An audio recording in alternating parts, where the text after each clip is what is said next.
म अहिले बलखानी चोकमा छु। पानी परेर यहाँ जाम पनि धेरै छ। यी हेर्नु साथीहरू, धेरै दिनपछि काठमाडौँमा पानी परेको छ। अब अस्तितिर त फातर फुतर मात्र परेको थियो। अहिले चाहिँ मजाले 2 बजेदेखि पानी परेकै छ।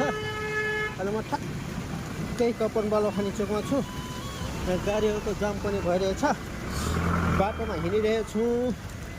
अब तराईतिर बस्ने साथीहरू एकदम आफ्नो घरभित्रै बस्नु होला। मौसम विज्ञले एकदम हावाहुरी चल्ने, धेरैको भन्दा धेरै 120 119 स्पिडमा चल्ने भनाइ छ।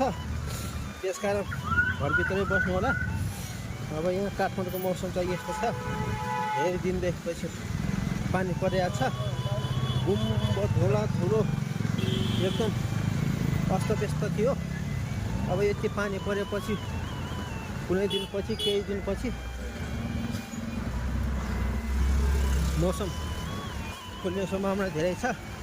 यहाँ यस्तो छ साथीहरू, पानी परेर बिजोग छ।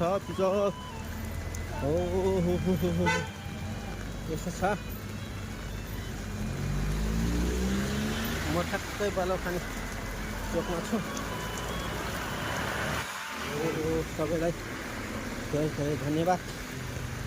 यो भिडियो हेरेपछि सबैले लाइक शेयर सब्सक्राइब गरिदिनु होला भन्ने चाहना। हस्त नमस्कार।